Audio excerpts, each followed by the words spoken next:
Buenas noches, amigos y amigas de Agenda Económica, bienvenidos. Hoy día Roberto Mella y quien les habla, Luis Núñez, estamos con ustedes para darle continuidad a un tema que comenzamos a desarrollar la semana pasada, que se llama la Agenda Económica de Prevención o Agenda de Prevención. Y la idea de este programa especializado dentro de Agenda Económica es crear conciencias acerca del tema de la prevención del lavado de activos, o si se quiere, de los riesgos que asumimos los profesionales, las entidades, los organismos, los países, con el tema del crimen organizado y del tema específico del lavado de dinero proveniente de actividades delictivas. Nosotros hemos entendido que este tema reviste una importancia fundamental porque muchos de nosotros, los que trabajamos en diferentes empresas y hacemos actividades productivas y profesionales, no nos damos cuenta del riesgo que podemos estar asumiendo por un asunto sencillo de desconocimiento de las normas y de lo que significa esta actividad en el ámbito de las economías. La semana pasada nosotros hicimos una especie de definición de lo que es el lavado de activos y dijimos que es un conjunto de operaciones que se realizan por parte de las actividades de las organizaciones criminales para ocultar el origen y la propiedad del dinero sucio o delictivo. La finalidad de esto es evitar que las autoridades de prevención o las llamadas autoridades competentes puedan localizar el dinero sucio y aplicar las sanciones que normalmente establecen las leyes y las regulaciones nacionales e internacionales sobre esta materia. Hablamos también de lo que eran las etapas del lavado de activos, hablamos de una etapa de colocación, que es cuando el dinero es colocado en el sistema financiero o en la banca o en las agencias de cambio. También hablamos de la etapa de integración, que es cuando ese dinero ya colocado en las entidades financieras se transforma en otros activos, en otros productos o se mueve de diferentes formas para camuflar y para hacer más difícil que los organismos que persiguen el delito puedan localizarlo y sancionarlo adecuadamente. Y la última etapa, que es cuando ese dinero, luego de pasar por el sistema financiero transformado y ya mezclado con actividades, con dinero proveniente de actividades lícitas, es reincorporado al sistema un poco para hacer operaciones diversas y para continuar el proceso del delito por parte de las organizaciones criminales. El gran trabajo que se hace en materia de prevención lo tienen que realizar básicamente las entidades financieras, que son las que de una u otra forma reciben el dinero del público, y la idea que se persigue con esta actividad delictiva es que ese dinero se pueda mezclar precisamente para confundirlo y hacerlo pasar como si se tratara de dinero lícito. Pero es una actividad muy peligrosa porque es ampliamente utilizada en diferentes formas y actividades, y no solamente llega a las entidades financieras directamente por las ventanillas, sino a través de diversas operaciones que se hacen con los clientes de los bancos.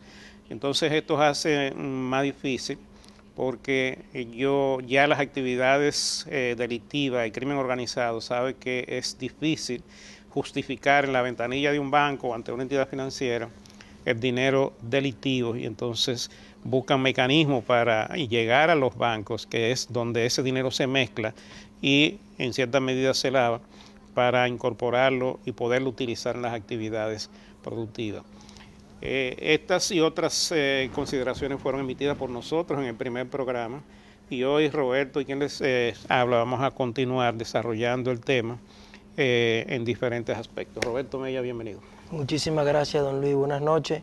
Como siempre, un placer y un honor atender a esta cita en la agenda de cumplimiento y prevención.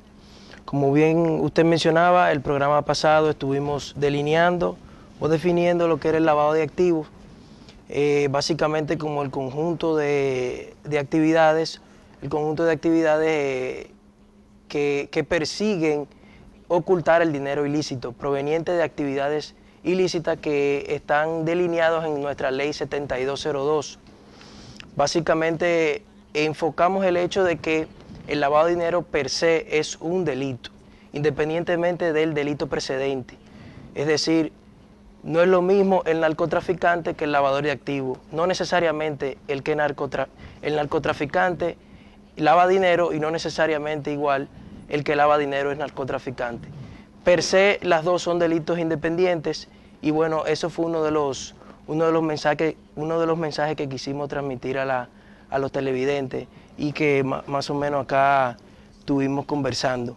En el programa pasado quedó una deuda, ¿no? Enfocamos el hecho de que queríamos hablar un poco de lo que eran el costo del lavado de dinero. O los efectos del delito. Los efectos, exactamente, desde el punto de vista financiero y social. Y en el día de hoy, pues justamente vamos a enfocar el tema principal, hablando de algunos de los efectos negativos del lavado de dinero o el lavado de activos en la economía.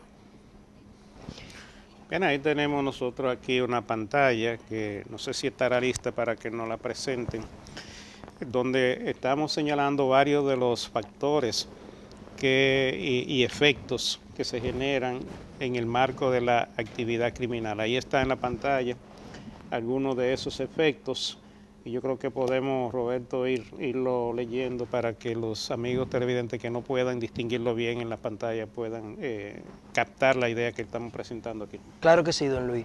Bueno, uno de los efectos que entendemos más importantes es el aumento de la corrupción y el crimen. Según algunas cifras, investigaciones en el Caribe mostraron que el crimen representa entre un 2.8 y un 4% del PIB.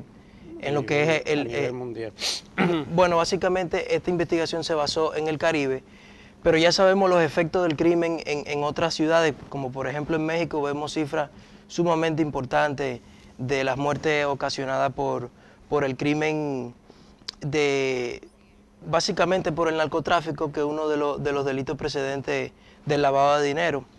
Pero en este caso, Roberto, lo que es un hecho para el Caribe lo es también para la economía mundial. Claro que sí. Porque la importancia del crimen organizado es tan grande que se habla en diferentes fuentes. Obviamente no hay cifras absolutas ni exactas acerca de la magnitud del crimen organizado, pero siempre se habla de entre un 3 y un 5% del PIB mundial. Así es. Eso es para identificar la importancia del delito y el poder que tiene para moverse y ejecutar sus operaciones, comprar voluntades y hacer todas las actividades que considera conveniente para los fines de conseguir su propósito de lavar el dinero sucio. Estamos hablando de entre 500 y 800 billones de dólares anuales que mueve miles de millones. Así es, don Luis. Así que estamos hablando de organizaciones importantes que manejan capitales importantes, quizás mucho más que muchos presupuestos de economías desarrolladas. Entonces, hay otros efectos que es el de la corrupción. Ya sabemos que este tema del lavado de dinero, el narcotráfico, el secuestro, todos esos delitos precedentes que conllevan a lavar el dinero posteriormente, de alguna u otra manera está vinculado a la corrupción, ¿ok? Y entonces hay algunos efectos y algunas cifras que yo quise traer para que la compartamos acá. Una de ellas es que el sector privado aumenta sus costos un 10% por el pago de comisiones indebidas. El tema de la corrupción, ya sabemos, tiene un costo importante para el sector privado y según cifras del BID ocasiona cerca del 10% del PIB en América Latina por el efecto justamente de corrupción. Un país que avanza un peldaño en la escala de corrupción podría dejar aumentar su tasa de crecimiento en un 0.25% del PIB. Eso según cifras del FMI. La escala de corrupción es publicada por la entidad internacional Transparency International, que hace un índice de corrupción anual. República Dominicana en el año 2010, la última cifra, estaba cerca de 3. 0 es el país más corrupto y 10 es el país menos corrupto. Dentro de esos países que están cerca del 10, 9.3, por ahí encontramos países como Suiza, como Canadá, Finlandia. Nosotros nos encontramos en 3, junto con algunos países africanos. Argentina en el 2010 también estaba por 2.8 por ahí. En la medida en que vamos avanzando de ese 3 al 10, según algunas cifras, dicen que avanzamos en 0.25% del PIB. Hagamos una pausa, retornamos en breve.